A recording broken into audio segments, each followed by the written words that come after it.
I knew I needed to go to this gathering, even though I knew it also scared the crap out of me.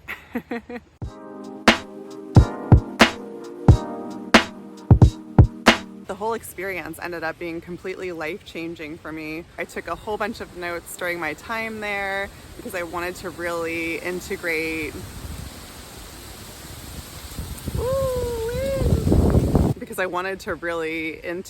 and deeply embody my experience. I wanted to remember what some of the messages that I was hearing were. I knew it was going to be way too much for me to remember everything in this 4-day container. So I want to just walk through some memories and highlights and perhaps share some of my notes with y'all on this beautiful, windy, majestic, leaf-filled day. I'm like watching all these leaves fall in the distance as I'm talking to you.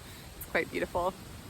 And this is a 4-day gathering, and immediately upon arriving on Thursday, I just was blown away by the artwork and the inspiration. Artists and sculptors had come together to prepare for this gathering space because the land where this gathering was held is owned by somebody who wants to have this be kind of like a central hub. So, you know, he's made a huge investment into creating a land and a property that can match the kind of energy and collaborative possibility that he's seeking to call in. And so just arriving and seeing some of the incredible artwork and beautiful structures was just breathtaking and mind-blowing, and already put me in a deeper place of understanding what we were there to do. Artistic expression, creative expression is such an important key part of what it means to be human and what it means to be a happy, healthy human, what it means to return to more balanced ways of being in this society and this culture that is extremely out of balance.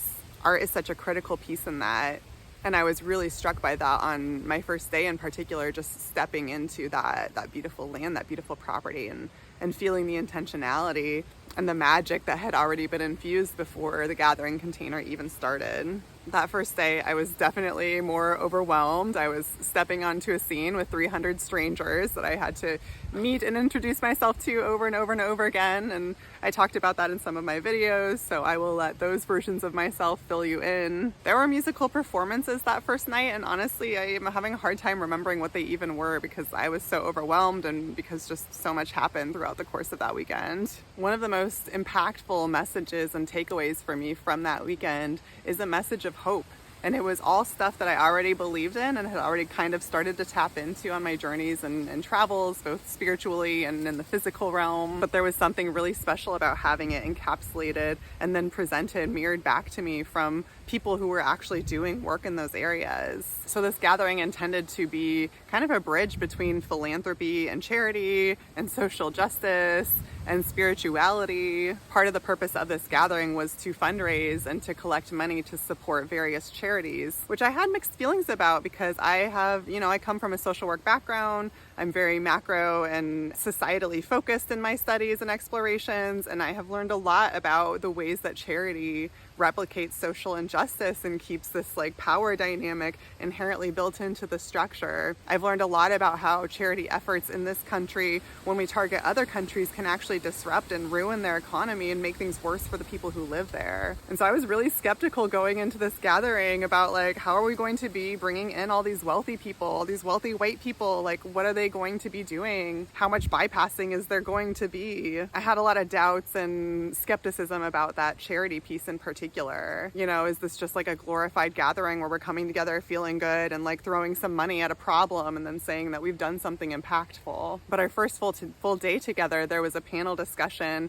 where some of the people who were representing the groups and programs and projects that were receiving that funding, they were able to speak about the work that they were doing. And, you know, it threw my judgment out the window. I understood on a much deeper level that the desire was really to be sustainable, that the desire was really to support and heal Earth and also support and help communities solve their own problems. Not this like white savior mentality of coming in and trying to fix the problem for them, but working in collaboration. I really appreciated that emphasis in some of the talks and the work that's happening with these projects. So a couple things I learned. One of the projects is about rebuilding coral in the ocean. Let's see, I'm gonna consult my little notes here.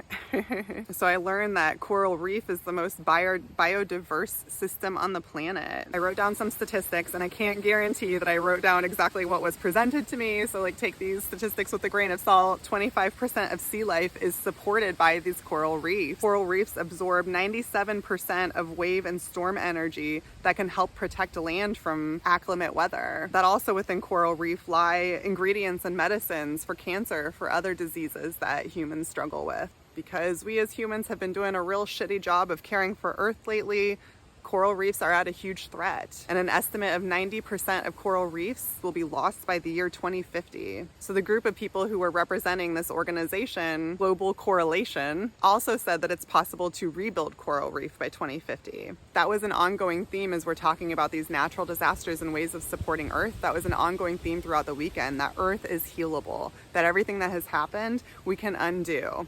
And it's going to take time, and it's going to take intention, and it's going to take energy, and it's not going to be an easy fix. But that if we can work with Earth, if we learn how to work with nature, we can heal. We can heal, and we can help heal Earth as well. So one of the ways this organization, this group is seeking to do that is by building reef on land, that it's possible to grow coral on land and then use that to repopulate the ocean. So this group would build these giant, beautiful coral structures to help raise awareness and to help prevent people from destroying the coral in that area, to then place it within the ocean so that it's supporting the coral population, so that it's supporting the biodiversity of the ocean. Some of the panelists also talked about the importance of mangroves. And I am not an ocean expert. I had to like Google a picture of a mangrove to even understand what it was. I understand it's like a plant/tree thing that lives in the ocean that protects and kind of provides a place for ocean plants, ocean creatures, little fishies to swim, to feed, to meet their needs, to be safe. One of the biggest issues we're facing with climate change is an overabundance of carbon in the atmosphere because we've ruined the soil and we are killing out tree populations to the point where there's no longer a balance between the amount of carbon that's being put out into the atmosphere and the amount of carbon that's being processed and integrated through the soil, through trees, through plants. Again, I am speaking vastly out of my comfort zone here. I actually recorded a video about a book that I read on this several years ago when I was very initially on this journey. So I'm going to link that here if you want to hear like a little bit more. I think past me knew slightly more than current me knows or remembers about this content. But what was interesting in this conversation about the ocean and about mangroves specifically is that we were told that mangroves can hold and contain 4 times as much carbon as rainforests. So it's all these pieces, by supporting these plants, by supporting coral, by supporting mangroves, by supporting trees, by learning how to heal soil. This is how we heal Earth. This is how we rebalance the atmosphere and heal Earth from the climate crisis.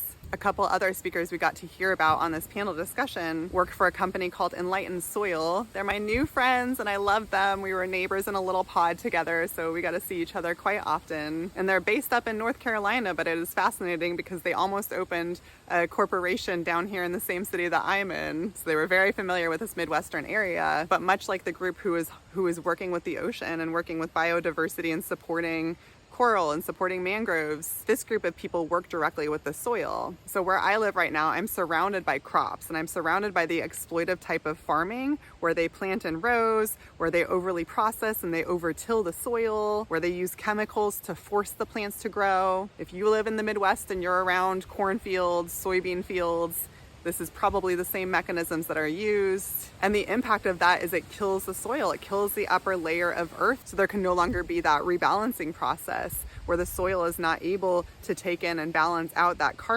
those carbon emissions. And therefore we end up with a ecosystem that's out of whack. So exploitive farming that hurts soil, that hurts earth over time, is a huge part of the problem. And this organization, my new friends with Enlightened Soil, are working with algae to reverse that damage. So they are seeking to support farmers in making a transition away from chemical cropping, away from exploitive farming, away from overtilling and forcing plants to grow, to shift to using algae. So they have been able to bottle algae in a type of spray that is then used on crops that can help heal the soil, that can help support plants and being able to naturally grow, so we don't have to force and try and push and pressure and beat them into doing it.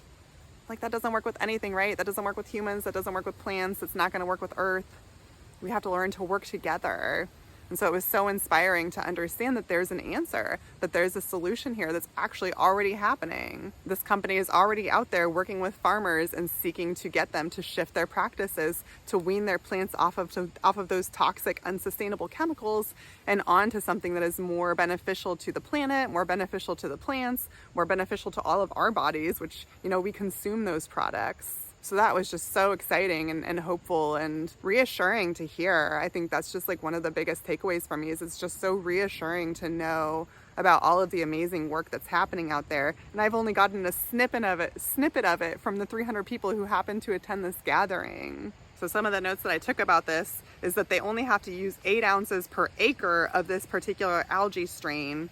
And after 1 to 2 treatments, they already see a difference in that the crops are greener. And so when farmers can see that there's a difference, farmers are going to increasingly want to use things like algae and more natural ways of supporting growth, as opposed to this like harsh, forced, old version model that we've been trying to use for the last several decades / century. I don't know. They told us that algae is less expensive than fertilizer, and that there's places in Southeast Asia and the Middle East that are already doing this, that are already working with algae as a way of supporting their crops. Getting warm. We were also able to hear a lot of voices and wisdom and experiences from the Amazon, from South and Central America, and that just was like so amazing and impactful and special. So a lot of this is reflected in other spaces as well. And again, like take my statistics with a grain of salt because I was madly scribbling and trying to listen at the same time. But we learned that over 25% of pharmaceuticals come from plants in the Amazon, which I knew already. There's some really incredible documentaries about medicine that comes from the Amazon. We might think pharmaceuticals and our medical industrial complex in this country have like something special, or like humans have somehow invented all of these amazing drugs. That's not the case. Most of it is adapted from plant life in other places and then just encapsulated and medicalized and pushed into big pharma. So over 25% of pharmaceuticals come from Amazon plants, yet less than 1% of plants have actually been tested in the Amazon for their medicinal benefits. Can we sit with that? Less than 1% of plants in the Amazon provide 25% of our pharmaceuticals in this country. And we've only looked at less than 1% of the plant life there. Yet at the same time, people are killing off the rainforests. We were told that what happened here in this country, colonialism's massive influence, and how almost every part of this country here in the United States is now colonized. We were told that this is now what's happening in the Amazon. And people are seeking to wipe out the rainforest. People are seeking to develop industry. We're going to lose a lot of our natural methods of healing. We're going to lose a lot of our connection with nature. We're going to lose a lot of our balance in that earth-nature cycle if that continues. The people who live in the Amazon have thousands of years of experience and practice working with the medicine that is contained in those places. We were told that a group of elders who consulted with ayahuasca were able to develop a 7-plant cure for COVID from the Amazon. So in that particular area, they cured COVID. There was only one person that they lost to COVID, and that one person was actually sent to a hospital and died in the hospital. There's a film project about some of these things that I'm talking about. I don't think it's out yet. I think they're pending Sundance submission or whatever. But the film is called The Roots Awaken. If you want to keep an eye out for the film, The Roots Awaken, I know I'm going to be keeping an eye out for that. We were told that the people in the Amazon want to be stewards of their land and their medicine, that they want to create a medicine center. They want to be able to have indigenous owned and operated education systems. We received the message a lot that there is a strong desire for indigenous populations to help serve and offer healing to the rest of Earth, to white people, to people of all races.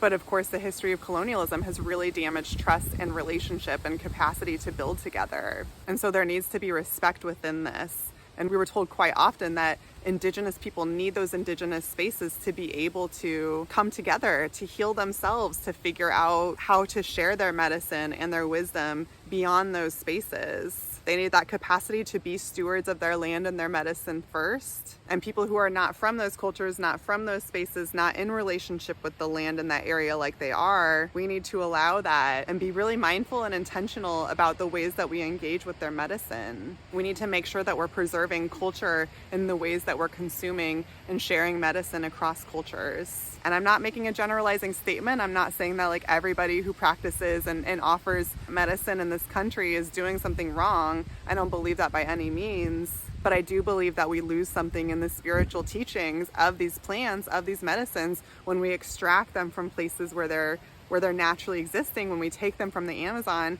and we put them in this tiny pill and we put that pill in a bottle and we give it to people in a store. That's a completely different experience that we're having with the medicine, with what the plants want to teach us. And I'm not saying we shouldn't have that. I'm just saying that we need to have that balance and that awareness and that understanding that there's something deeper here, that we have to protect and preserve the Amazon, the land itself, the culture, and the stewards who have been serving that land for thousands of years. We have to preserve that in order to keep what is good about the medicine and the pills that we take.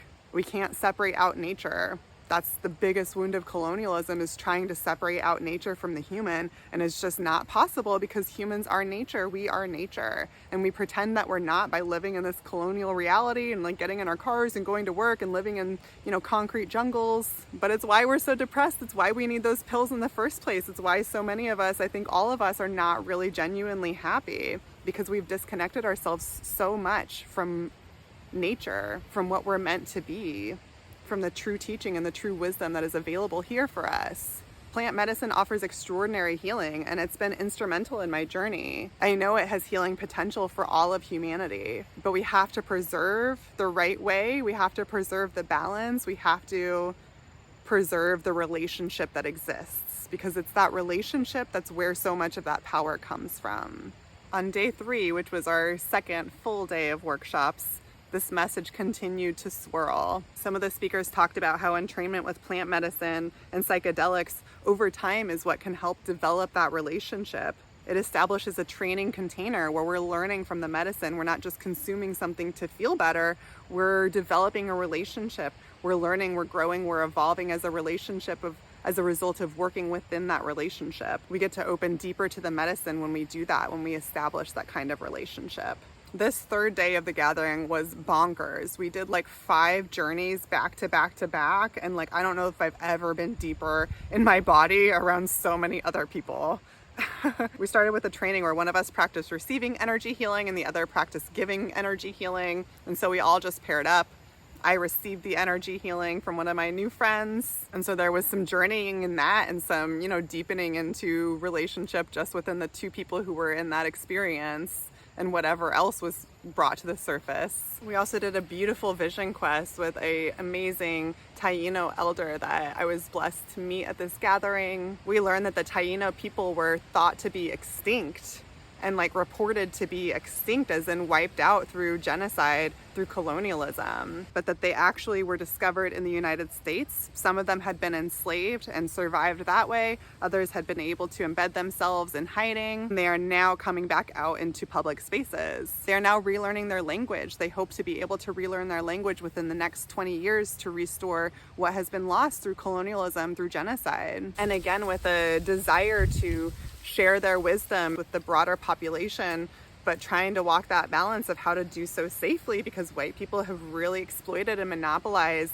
and, attempted genocide against a vast variety of indigenous populations. So to be coming out of hiding and to be showing up in a public space like this was really, really, really impactful, and so special to have this kind of a sacred ceremony shared with us. She took us on a guided meditation, a guided journey to meet our ancestors and connect with our ancestors. And that was another big takeaway for me from this experience, is the idea of broadening my vision of what an ancestor means. For myself personally, I think just also as a descendant of colonizers, it can be really challenging sometimes to feel connected to a sense of ancestry. So that's something that I personally have really struggled with, of what does it mean to be in communication and in contact with my ancestors when I don't feel particularly connected to my bloodline? And this gathering, both this vision quest in particular and the broader scope of the gathering, really illustrated and highlighted the fact that ancestry is broader than our bloodline. If we're thinking about a spiritual ancestry, that includes Earth, that includes plants, that includes the stars, that includes the planets, that includes the galaxy, let alone just human ancestry. So it was really beautiful to think about that and to understand that we are all indigenous from somewhere. Even those of us who are descendants of colonizers, we are all indigenous from somewhere, and we are all indigenous to Earth. And so what does it mean to be in a sacred connection and relationship to Earth with that awareness, with that understanding? If we view Earth as our ancestor, how does that change the way that we relate with her?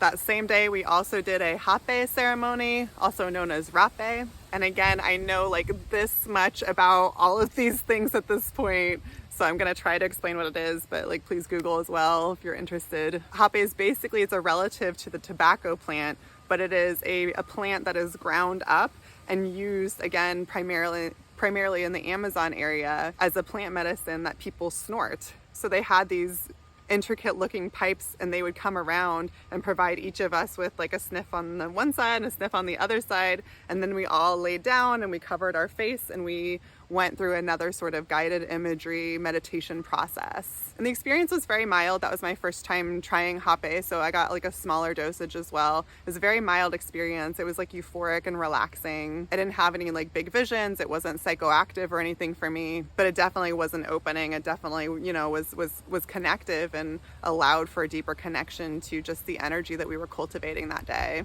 Ooh, it's raining on me. And then, oh my goodness, we did this breathwork session. I don't even know the type of breathwork specifically it was. Maybe I can find out and like put it in a little caption here. But it was wild. It was a particular kind of breathing to activate a what's that called? What's the word I'm looking for? Psychoactive? Is that the word? I don't know. I can't think of the word, and I don't have internet access where I'm at right now. The service in this area is terrible. So we're just gonna go with psychoactive. I've never done breath work to activate like a psychoactive sort of experience, trance state before. And within like a few minutes of doing this breathing, it was a very like, okay, let me see if I can actually do it. Because it was like from the belly and then from the chest and then out. And it was very fast. And he was like rapidly pushing us to like, keep going, keep going. We had this imagery of like climbing a cliff and then climbing out of the cliff. But it was like a,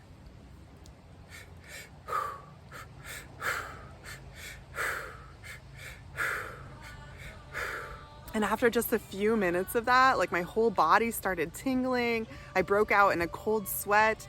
They told us that like our hands and would get crampy and we'd have like T-Rex arms possibly. And it was totally like that for me. Like I had like clenched fists. I couldn't even unclench. My whole body just, it was the strangest physical sensation. I've never felt anything like that before. And the purpose was taking us really down into the depths of our inner experience and taking a look at anything that we didn't want to deal with, putting it in a backpack and like carrying it out of the canyon so that it could be brought to light, so we could be lighter and freer from that shadow stuff deep within us. So it was a very emotional experience. Many people sobbed and cried. I cried. We had time to integrate during. They came around and would provide like healing touch to people they felt needed it.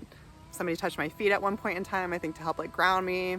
It really took me to a core place of looking at some of my core wounds. You know, we all have those kind of core wounds. Those pieces and parts of our experience that keep us like capped and trapped and stuck in a revolving door of sorts. And I came out of that experience, I walked away with that experience just feeling so much more grounded in an understanding and awareness of myself as lovable and of my true power and my true connection with self and the safety that I can offer. I think like that's what was so impactful about just these like back to back really intense journeys. It was like a little bit too much, but it was also so beautiful.